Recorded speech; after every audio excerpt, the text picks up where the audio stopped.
Hey everyone, thanks for joining us. This very special get together tonight is to celebrate the rebirth of the One Good Reason joining in unity with the PSF platform. So, really appreciate everybody coming out and taking a look. We're going to kind of go through some of the greatest hits, so to speak, some of these conversations I've had with various individuals and kind of seeing some of the pivoting happening with whatever belief they were holding. And I guess you can be the judge of the success of the method.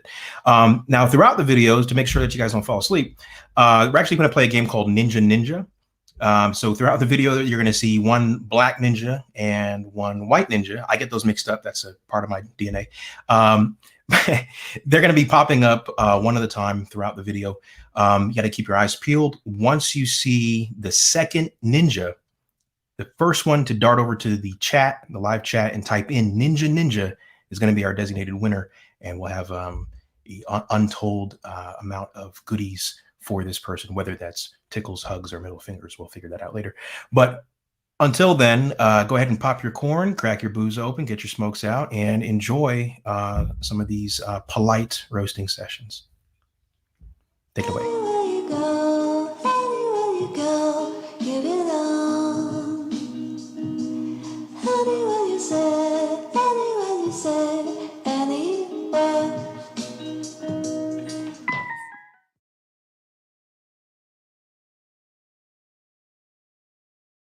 Well, to touch on the determinism thing is with the free will, I use an example, and I'm sure some of the viewers have probably heard me say this already a few times, but because it's probably going to be new for you because you don't know who I am and I'm just some regular guy. But when you go to the grocery store, you don't get to choose what is on the shelves, right? Typically, when you go to the grocery store, the options are already available on the shelves, and then you would tell yourself that you're choosing of the available options. Mm-hmm. So we agree on that? Okay. And then, so what I'm saying is, even if you were to vote to what you would like to propose for the grocery store to sell, Coke and Pepsi or whatever it is that you would want to put in there, that would be based on influences and experiences, right? That would manifest into a preference or a want in order for you to even make an educated decision. So Right. what we're saying, or I'll speak for myself, what I'm saying is determinism is basically you have a brain that you didn't go to. You didn't go to a brain dealership and say, give me the brain that's going to excel in political science, or give me the brain with OCD or whatever it is. You have this brain, this medium to process information, and then you have input, you have external influences and manifested experiences that will give you a preference or a want, right? So somebody cuts you off in traffic, or someone gives you roses when a family member passes away, or whatever it is, and this builds up your personality, which will dictate why you would shop somewhere or what groceries you would pick up in the store, and so on. And then even to speak on to the era that you were born into, the species that you were born into, the planet that you exist on, and it just keeps going out further. Right. There's always a regress. There's always a reason behind, cause and effect, right? Mm-hmm. Right. That's our view. If you have two options, right, a choice is a selection between two options. Typically, we might think that there's a period of indeterminacy approaching that selection. And then you would weigh out pros and cons, and then you would commit and make a selection. What I'm saying is, if you had a glass of cat piss and you had a glass of champagne, maybe Dom Perignon or something, and you wanted to drink the champagne, if you picked up the cat piss to prove that you have free will and you can do what you don't want to do, by claiming that you're doing something you don't want to do is the antithesis of free will. It's against your will. You're doing something you don't want to do. Just like someone throwing you off of a bridge, right? You're falling off the bridge versus you choosing to jump off the bridge. Right. So if you're saying, well, I'm not saying that, I am wanting to pick up the cat piss, as horrid as that sounds, and drink it dry, you're still doing what you want. And the want, again, is driven by the influences and experiences that are external to you. So that's what we're saying, is that every perceived choice that you're making is always going to be hijacked by influences and experiences. If you were to remove any influence or experience from your life, just some brain without influence or experience, I mean, I don't know how to compare that to anything other than to be dead or not exist at all. The moment the brain starts working, you're bombarded with influences and experiences from the temperature to your environment, et cetera, et cetera, et cetera.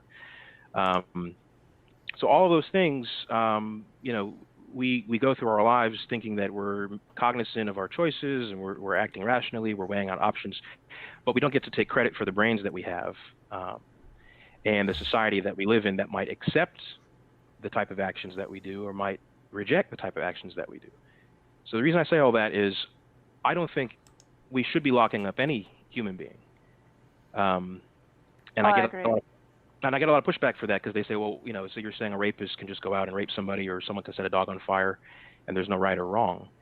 But I look at that as, we're all victims of determinism.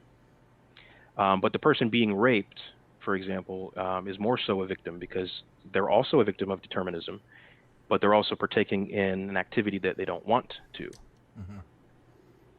They were determined to be opposed to that rape, right? So they're more so the victim than the rapist, and that's how we've kind of lazily reasoned our way to ganging up against these people and locking them away from society.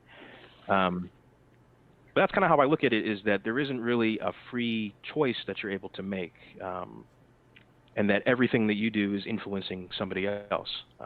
Some viewer might want to drink cat piss after this video. Jesus, Mike. And that laugh will only happen because of the thing that I said. And it's always... Because you can't make his omniscience contingent upon the occurrence. You're taking an event and you're attempting to say that his omniscience is contingent upon that occurrence because it's within his omniscience. But the occurrence is its own action. It's its own action. It is its own action and nothing. Right. So whatever God chooses to do within his eternal omniscience, omnipotence, that's the only thing that ever could occur. And you can't say that there are any other possibilities outside of that because he is omniscient and eternal. So you can't say then he is, but you can't say that he's at a crossroads and he couldn't have chose something that he wouldn't have chose because that non-choosable possibility is not a possibility because it's a one-way. It's a one-way street. It's a one-way street. There are no other options. It's a one-way street. Okay. Yes. That's my whole problem. So we finally get on the same page. That's my whole problem. If you have no choice to do anything, if you have no choice to do anything else, you don't have free will, sir. Okay, so you're arguing hard determinism. I'm not arguing hard determinism. What I'm saying is, by definition, the way that the attributes of your deity, the way we've described it, defined it up to this point, that we've agreed just 10 seconds ago, that your God could only do the thing that it knows it's going to do. There's a one-way street. So if you're applying that, if you're taking that, and then you're saying, okay, then there are no other possibilities within our world. I'm not saying well.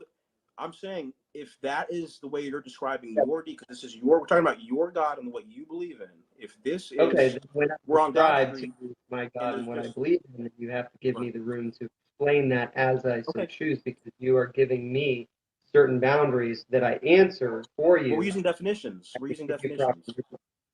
So if we don't use definitions, then I can say bat, you say bat, mine flies, and yours hits a baseball, right? We have to eliminate any equivocation. We have to get to what we're talking about. So that's why we defined it in that way, and we've agreed up to that point. I don't see why we're having a. Well, are you taking? So you're taking basically God's omniscient eternality, and you're applying that to human experience, right? In so far as you're saying, okay, then what happens within the timeline as we experience it? Nothing else could have happened within that timeline as we experience it, right? Not for us. I'm sorry.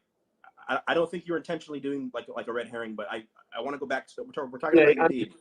Yeah. I don't know if you are. I don't know if that's what you meant by that question. Okay, then nothing else could have happened, or if you're still strictly within like God's being, not applied to. We're in omnitime. We're in God's actions, right? In the order that God does the actions, right? Created the light, created the earth, created the humans, whatever, right? And that the order that God's doing things, right? The light's up next. We're gonna do light. I can't do fart. That's the point where I do light. I know I'm going to Sure. do right then. We agree, Okay. sir. We agree, and it's not like a extent, yeah. loss or any type of.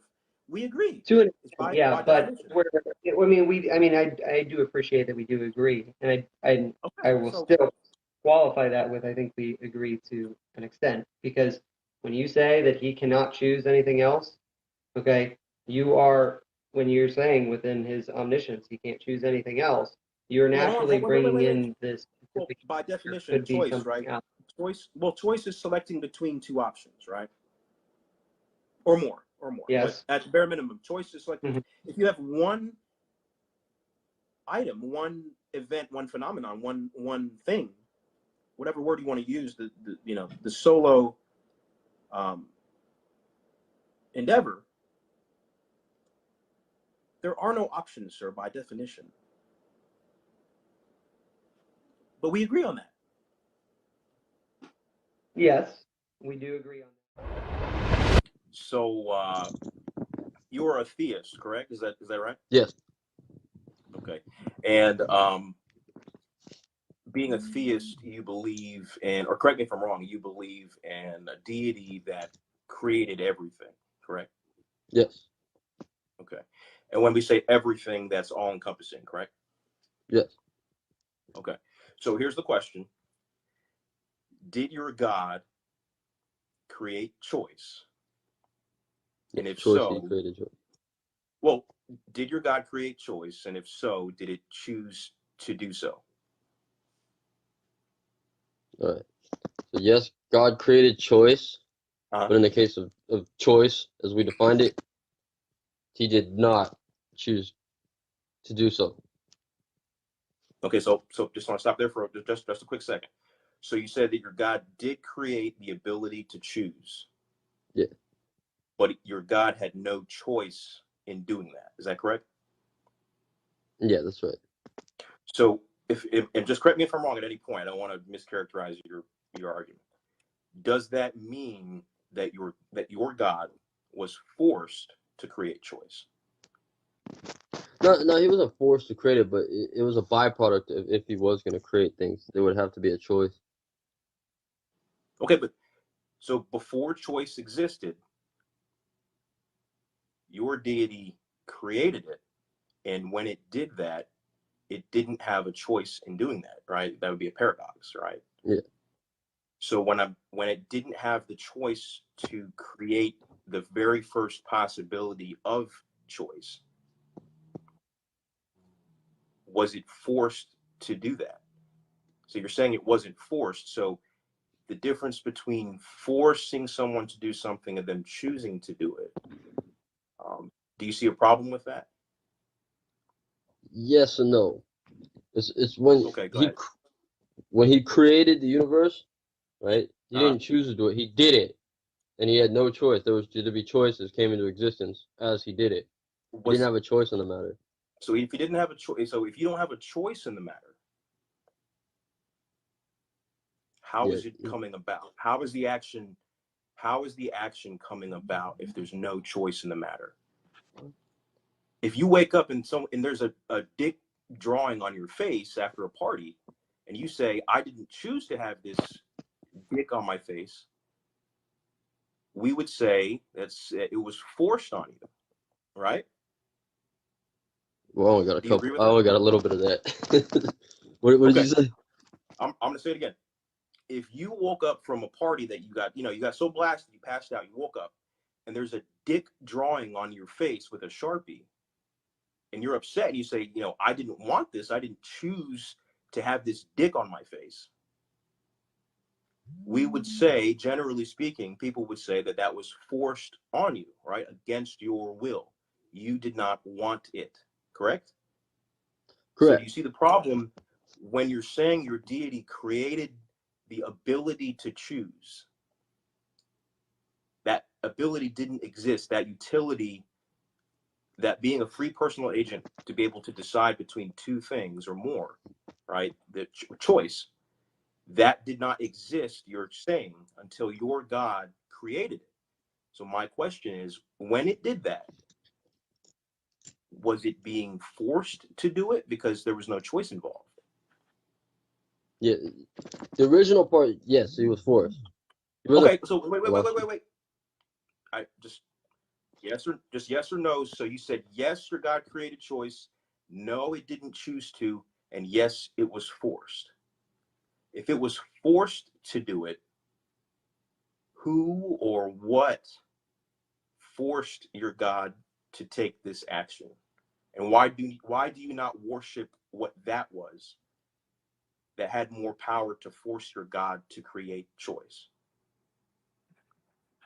nothing forced. God's presence is God. Whoa, wait. He's forced to create choice. Hold on. You just said it was forced. Are you pivoting on that now? Yeah, I'm agreeing with this force. Okay, so it was forced to do it. What or who, in your opinion, forced your God to create choice? Well, it's himself. He can't be God unless he creates choice. He can't be God unless there's good and evil. So your God forced himself.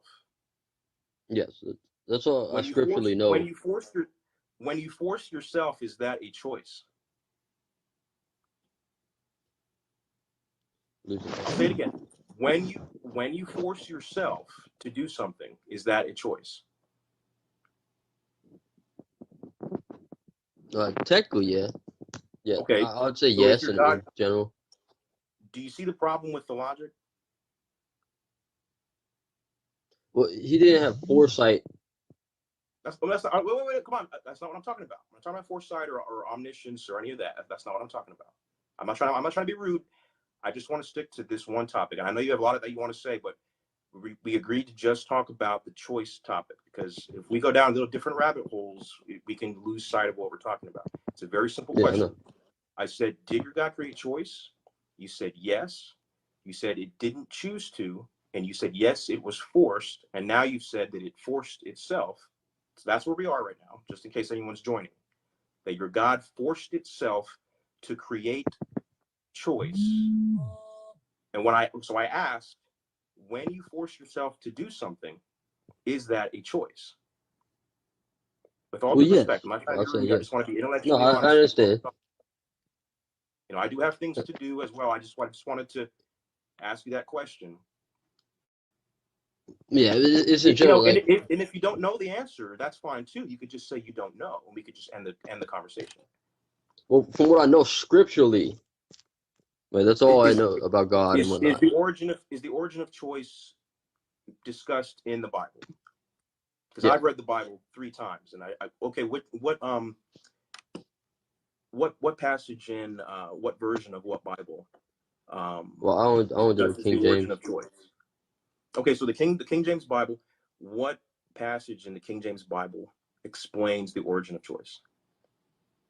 Well, through exegesis of a lot of different passages. No. Hold on. What specific verse says, "Hey, this is where choice came from, and this is how it came about"? That God. Well, no, you can't read the Bible like that. No. So where are you getting your? I don't even want to go down this road. You see, because if I asked you to cite to the Bible of how you interpreted something, I'm asking you, when you force yourself to do something, is that a choice? And you said yes, but choice hadn't been created yet. You're okay. Basically, I'm agreeing with what you're saying. But okay. So what? But you have to understand. I'm a nice guy. I'm not trying to be a bully here. Okay, I'm the nicest guy. Well, I really am. Okay, good. And that's not my intention, because I'm only speaking loud because I want to make sure that the volume is picked up. But you have to understand, from my point of view, what you're essentially telling me is that you're going to sail a boat to an island to build the first boat. That doesn't make any sense, right? Yeah, no, of course not. How can you sail on a boat to an island to build the first boat? So what you're saying is that your God created choice. It didn't choose to, which is logically, that makes sense. And then I asked, would that mean, that begs the question that it was forced? Is that correct? And you agreed, and that you were being logically consistent up to that point, that yes, it was forced. And then I would say, well, that would ad infinitum we would keep saying, well, what forced that to what forced that to? That would be my position. But you doubled down and said, well, I know what forced my God to create choice. He forced himself to create choice. And I'm saying, well, when you force yourself, that's the point that we're at. I just want to stick to that. When you force yourself to do something, is that a choice? I would, in general, as a man, I would say yes. If I force anything I do is a choice. But for God, okay, I appreciate the honesty. So do you agree that that would be a problem for the God to be making the choices before it created the ability, the function to choose? Yeah, because God's triune. He has three different departments, if you will. But okay, he could have infinite departments. See, he's the omni. I'm just saying the origin of choice. You keep referring to us as individuals and God as an individual too. No, he's three different parts. But do you think that your God that you worship makes choices? Well, yeah, but we're talking I'm about not talking choice. about free will. I'm not yeah, talking free about will. free will. Yeah, exactly. I don't mean to keep I'm trying to say in the context of choice. I don't mean to keep interrupting. We're not talking about free will and that your God created the humans and gave them free will. And then, I'm not talking about that. I'm talking about the utility of choice, your God's own ability to choose. Can it account for its own ability to choose? And you said, yes, it can account. It can do that. Because it created its own ability to choose against its will, but it was forcing itself against its will. Yeah. No, if I get 3 seconds,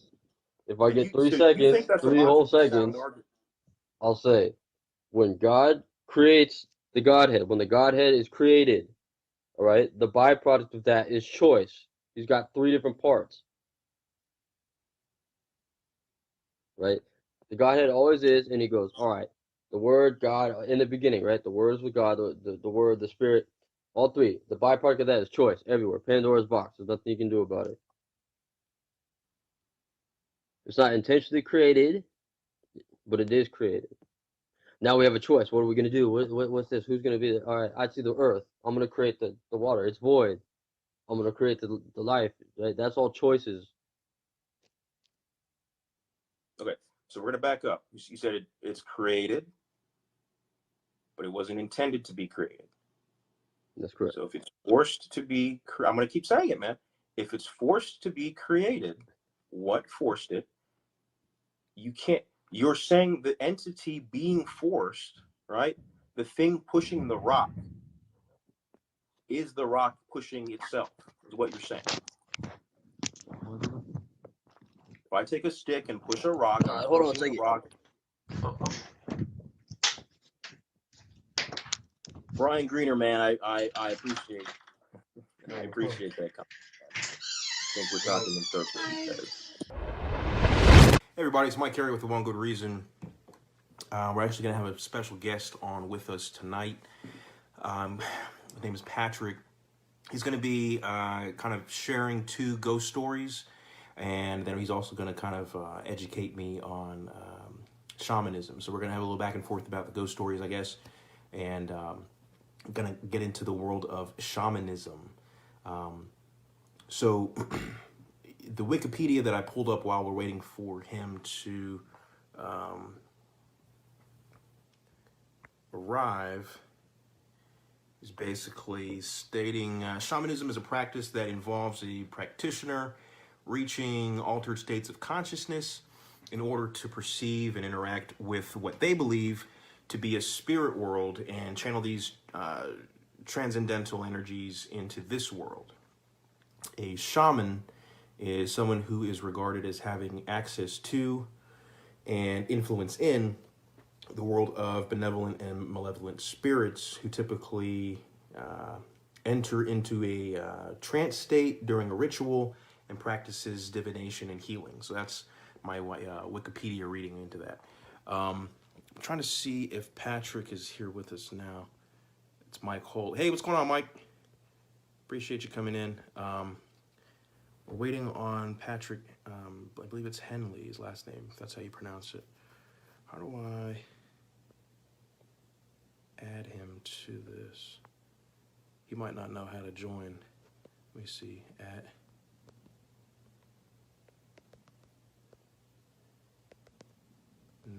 that's not working either. How do I get this dude in here?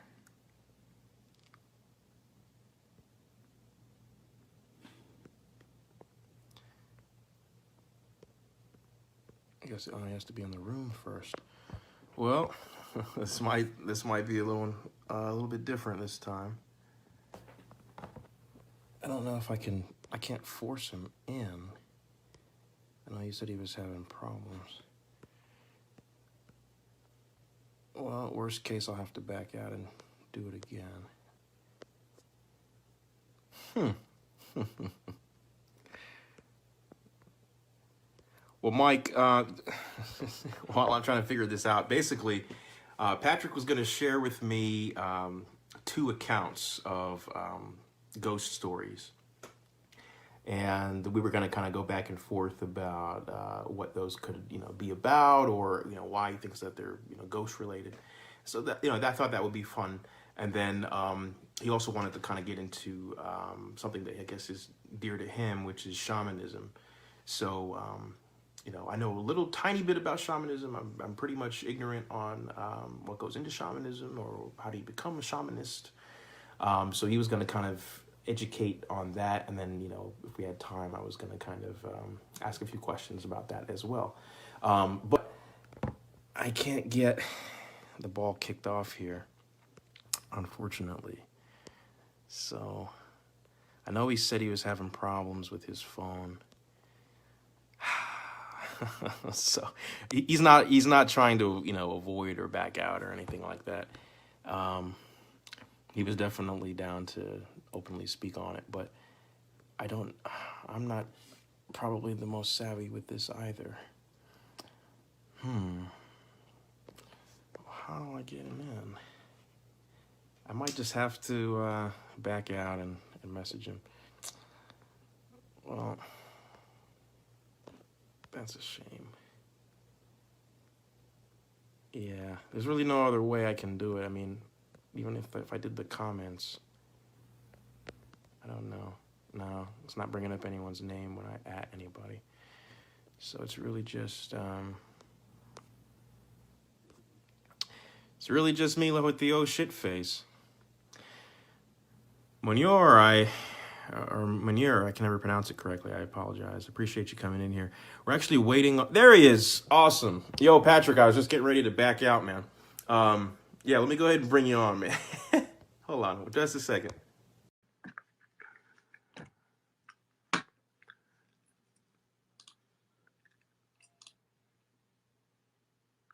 Hey, I just sent you the request. There you go.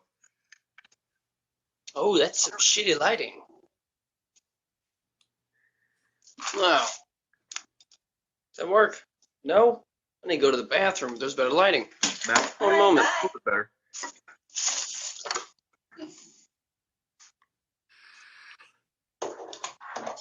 The wall. Light at my face. Much better. All right, man. Hey, I really appreciate it. All right, so I've got a little bit of juice. How many? No problem. How much battery power do you got, you think? I got like 9%, but it's on a charger, so I'm going to watch and see if it goes up or down. So it's a bit of we'll see how long it lasts. All right, sounds good. Let's see. I wanted to jump right in.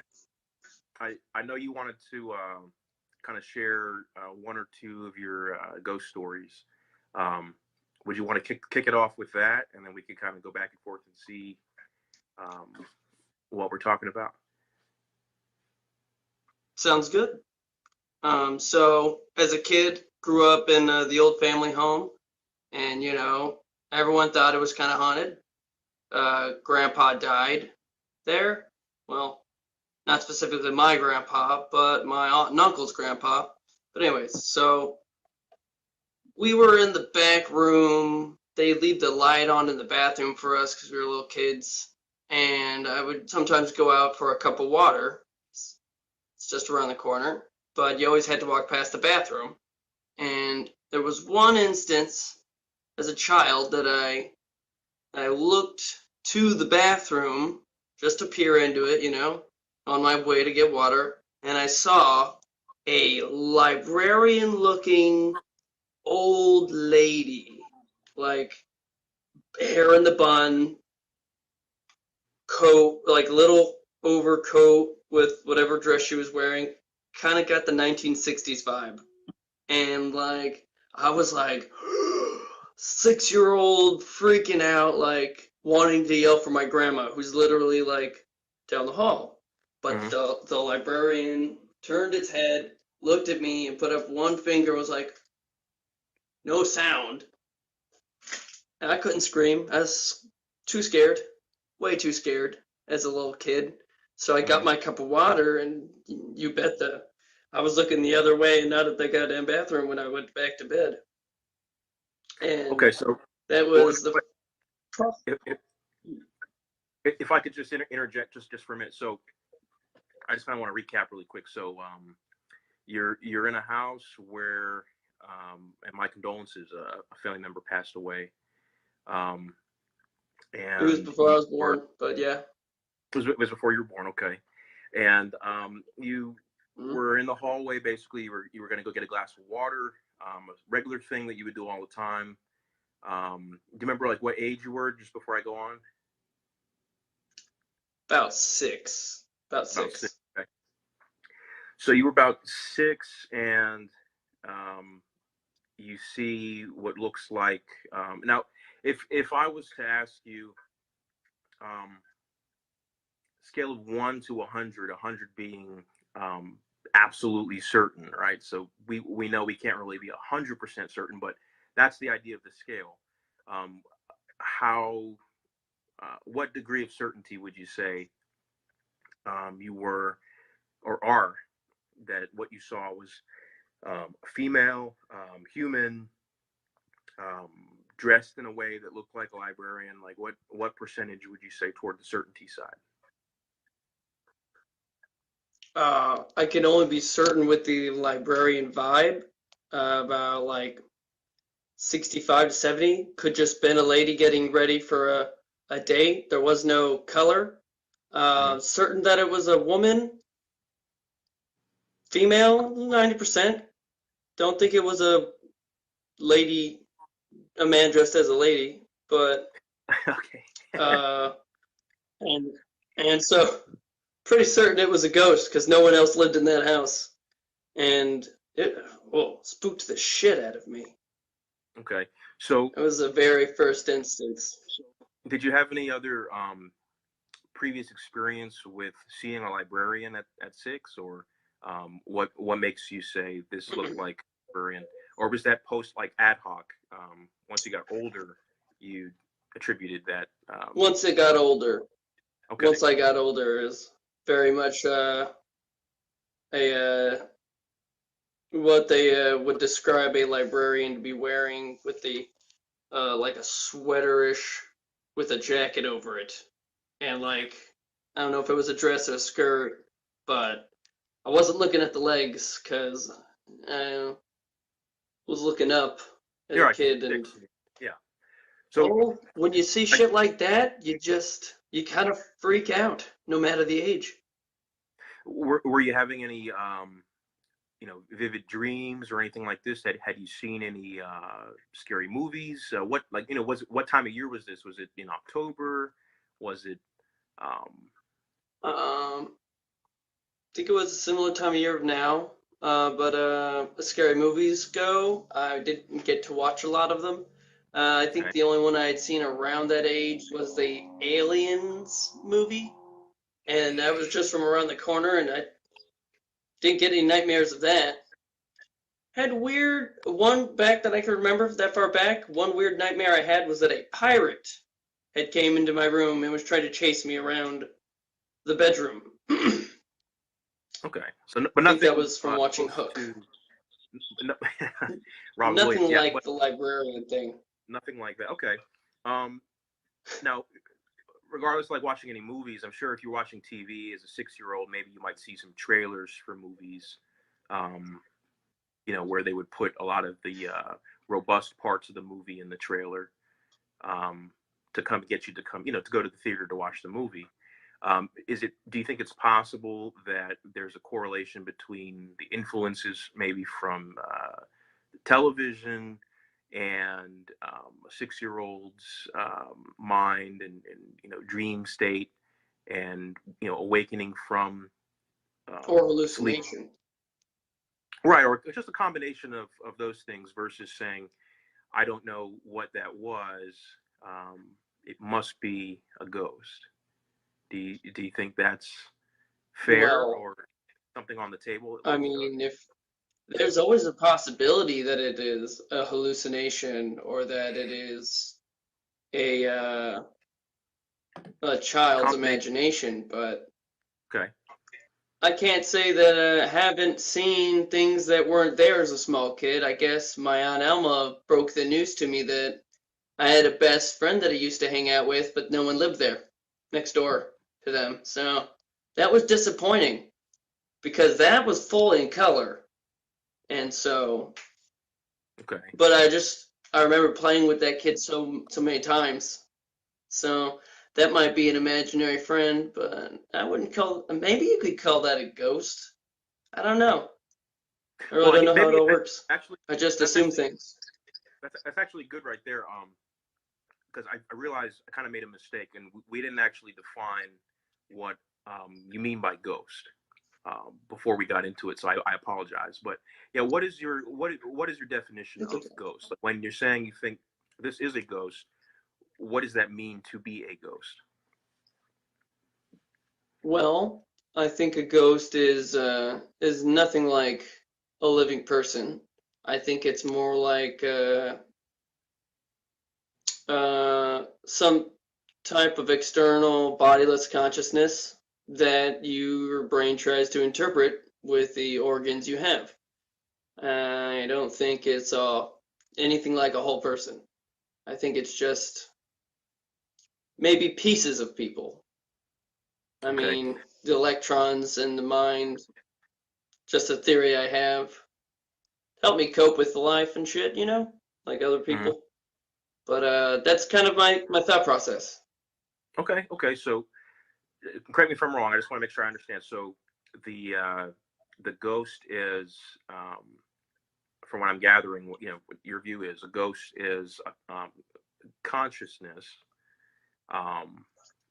that is independent of a brain or independent of a living, a sentient being. Yeah, more like an echo of a consciousness. It's not really there, or just something that plays out. And how do you I don't know how often, but how how do you think the consciousness separates from the original sentient being and becomes independent?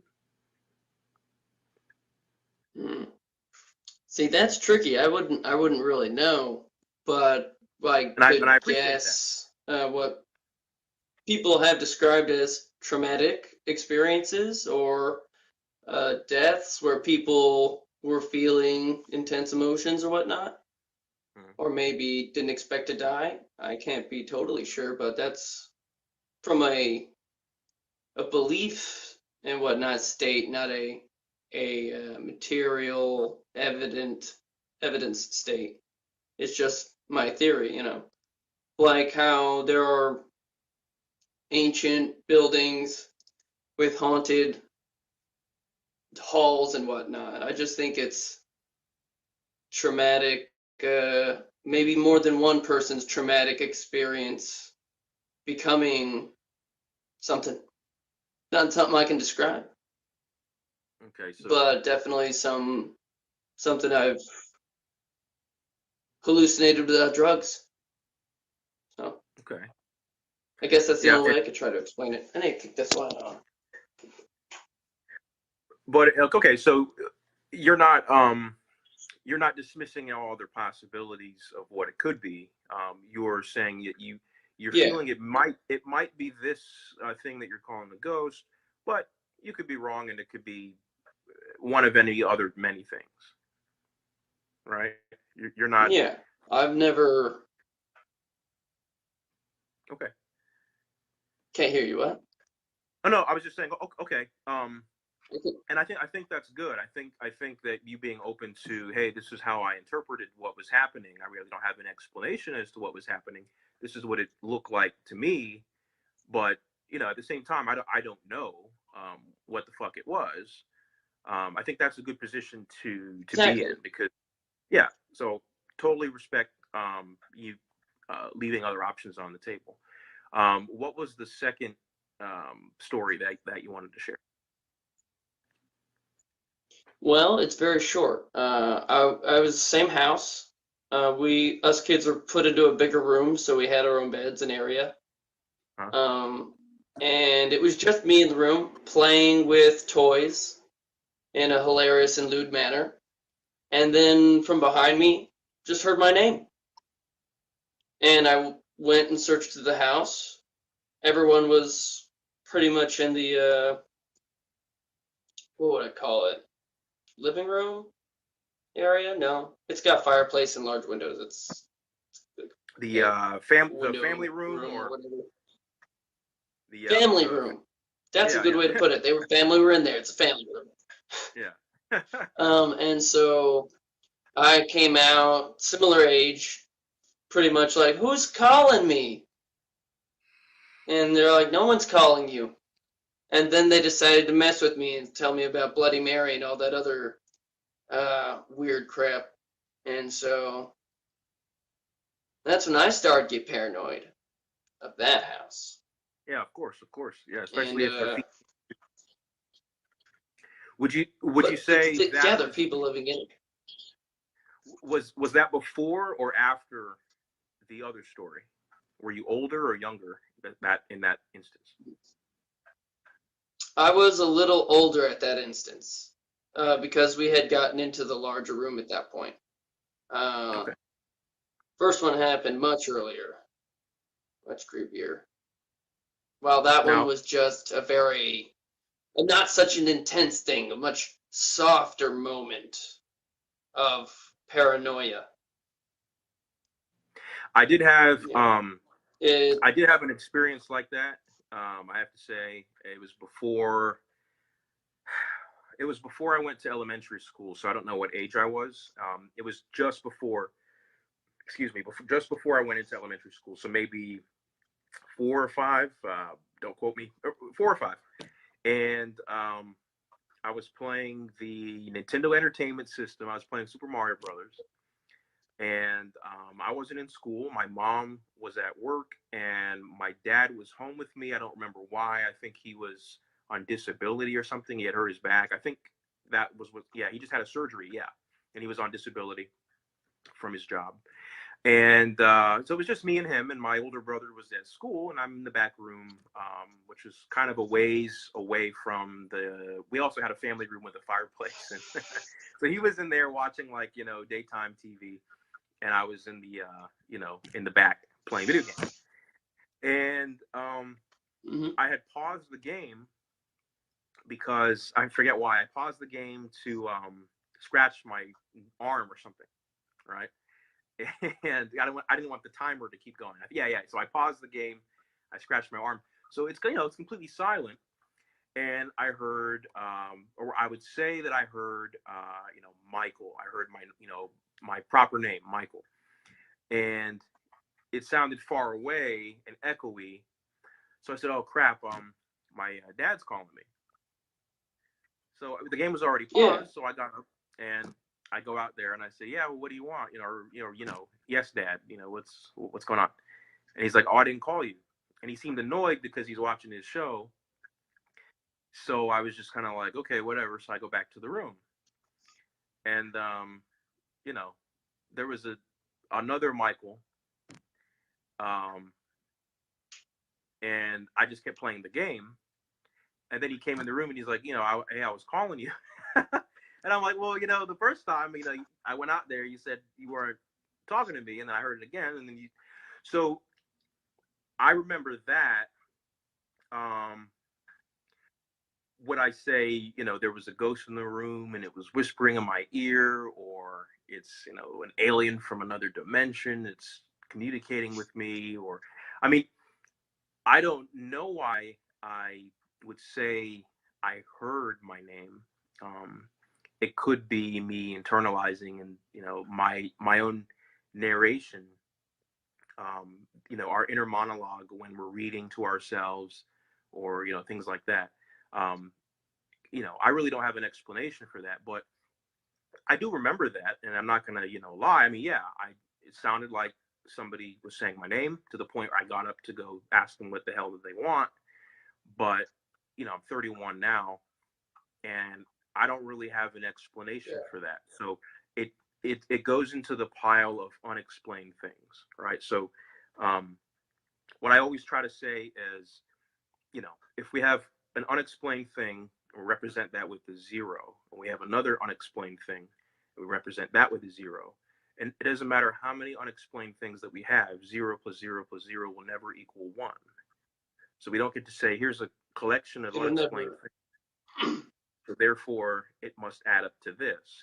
They're all unexplained. They all need to be investigated individually. So I will share that with you, that I had something similar, but I don't have a claim to knowledge as to what that was, other than what I could describe it to be. And I think we're on the same page with that, right? Yeah, we're on definitely the same page with that. I don't think there's any way to be 100% accurate without tools and whatnot. But I can say that we're people and we experience things. And there are a lot of people who have experienced similar things, but it's not like I live in Ireland and say I saw a leprechaun. It's a more common thing that other people have recorded throughout history that is a strange, weird thing that keeps happening to people, like seeing a ghost or hearing your name or thinking you see something in the corner of your eye, Well, label, okay. Like, but then people put a label on it. Correct. Yes. So we have that unexplained thing, right? And when I want to reference what that unexplained thing was that you also say you experienced, instead of us using a bunch of words to kind of get to, that's the thing we're talking about, we have a label. It saves time. So the label that people are using is ghost or apparition or poltergeist, or help me out here, spirit, or whatever it is. So I understand the use for the label, but I know that it has baggage, so I'm kind of hesitant in saying, hey, I'm going to tell you a ghost story from when I was 4 or 5, right? I'll go ahead and tell you the whole story and say I don't know what that is, and I'm hesitant to throw my lot in with that label, because I feel like it's kind of disingenuous of me to claim it to be something that I don't know what it is. My dad could have called me and forgot that he called me and got caught up in the TV show, Yeah. You're caught up on a TV show? No, I'm saying What? my dad could have actually called me and forgot that he called me and got so engrossed in what he was watching that when I came over there, he was like, huh? No, I didn't call you. I mean, I don't know. So it definitely could be it. I just chalk it up to confusion. I chalk it up to, I don't understand it, and it was confusing, but okay. I come from a family of, what? Oh, I'm sorry. I think we're having a lag. Hello? What? So I think we're having a lag, so sometimes we're clashing when we're speaking. Sorry about that. But please go ahead. It's okay. I come from a family of paranoid and superstitious Southerners, you could say. It's Arizona, it's the South. And so I've kind of tried to have the open mind to what I think things are and try to label it myself. But there's no way to say that all the experiences are, the same because they're all individually experienced by each person. So, you could have heard your dad, and I've definitely heard something, but there's no way I think anyone could say 100% it was a ghost. I can't be Correct. have my mind changed. I just think that's legal insanity at that point. If you don't think anyone can change your mind on a topic because it's That's so exactly what we do. important to you. So I did want to get Exactly. into So well, actually, before I move on to the shamanism, because I really want to get into that too. But before I do, I just kind of want to say one last bit about the ghost topic. Have you experienced anything similar to those two experiences in your adult life, or are those experiences that happened isolated in your childhood? no, there's some that wouldn't be as visual or maybe much less audio, but is more of a gut a gut feeling and more of a philosophical attempt at understanding, and it's just a part of what I think shamanism is Okay. is trying to deal with supernatural things in your own way and trying to at least for me it's attempt to be spiritual, because I have most of the time I have a very rigid point of view on what is real, and so I think sometimes I need to unwind and believe in something. So I try to believe in the dead and my ancestors and your ancestors and what they might do to guide me through life or whatever. I think is how I'd put it. Okay. So, and when you say supernatural, what do you mean by that? the unexplained things, when people are thinking there's something in the dark, then there's nothing physically there, and collective experiences of such things. Okay. That's not natural. So I would be better put as unnatural to Okay. what people would normally be perceiving.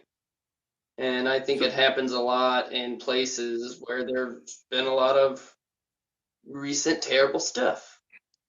Kind of like out west. The butchering of the Native Americans and just the crazy things that the heat does to people in the desert like us humans. Well, there's So- also a drug problem in town, so I don't know. I think there's a lot of gang violence as well, so it's just very much a bad area, you know? But I kind of want to back up a We little live bit. next to the Colorado River. I kind of want to back up just a little bit, because you said it was unexplained things, and then but you and I would say Try to. Well, you're right. Well, you were saying supernatural is just a general definition, a very very light definition, was that it's consisted of unexplained things. But then you and I would agree that, or I think we would agree, correct me if I'm wrong, that at one point, lightning was an unexplained thing, right? So we didn't conclude that it was unnatural. We would say it was unexplained at the time, right? And people might have regarded it as supernatural and attributed it to, Thor or something like that. And then once we close that gap of knowledge, we bridge that gap, it turns out that there is a naturalistic explanation for it, right? So if the definition that you're using is simply unexplained things, using that lightning example, it wouldn't necessarily mean that we've already determined it to be unnatural. It's just that it's yet to be determined how it actually takes place, right?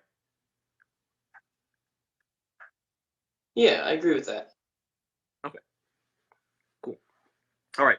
So I'm super ignorant So, on shamanism. If you could break that down for me, I really oh, don't it's have okay. I rudimentary. believe, as far as I understand it, all shamans have done is, for thousands of years, tried to speak with their ancestors and whatnot, understand them. Majority of the time, it is with things like mind-altering drugs and whatnot, like mushrooms. That's what I would use or do use on occasion. And then just trying to philosophically, mentally reach out, leave yourself blank like you think a monk might, and try to look for the right answers for life. And if there's anything that you think your dead loved ones would want you to do, it's more of a philosophical thing for me than something I've had to learn from somebody. It's something I've had to come up with myself from my own experiences to try to add a label to what I see as my form of religion. Because I find a lot of religion to be what I would consider a lot of legalized insanity. And if I'm going to be crazy, I don't want to be controlled by a group or have to pay tithes to a community. I don't think that's what spirituality is about at all. And I think it's just my most natural way to be, as some would put, religious, or as I would try to put spiritual, because it's not something that's rooted in facts. It's something that's rooted in your emotions and what you attempt to believe. Okay. You It's like know, a so subjective. there are times where I am not as subjective. Okay. A And view on what you would want your ancestors to do for you to do because of what you think maybe their mistakes were. I have a family history of infidelity and marrying multiple times and whatnot. So I think the answer I've come up with is only marry once, even if it doesn't go well. You know, but I'm a great husband so far, so it's going really well. I don't think I'll have to go through any sort of divorce or anything. I think I got this cookie down in the bag. So I guess it's my way of interpreting my life. What I would call shamanism. It seems like it seems. Correct me if I'm wrong. It seems like it's focused on. This is just my crude understanding of it. It seems like it's focused on learning from your predecessors, specifically your ancestors, and that there's still some kind of open line of communication with them, like a hotline to, hey, you know, give me some advice to get through this situation, or something along those lines. Is that correct, or am I misunderstanding? Yeah, like some might say they try to. Anywhere you go, anywhere you go.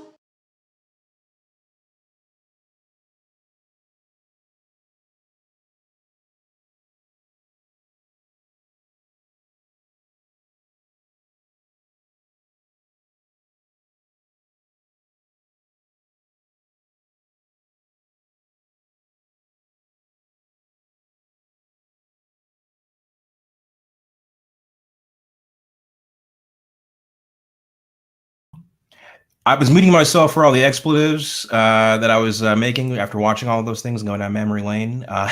So don't mind me. I really appreciate you guys for all the love and support. We have a winner actually in the chat, Josh, the archaeologist, for the Ninja contest. Little secret, I'm actually a ninja myself and black and white, so you could have put Ninja in the beginning. But I do want to leave you all with kind of a thoughtful gem here. I think on all of the happiness that I have caused, and I am happy. But thank you so much for tuning in to this first revival of The One Good Reason. And hopefully you guys check us out again in the future. Until then, take care.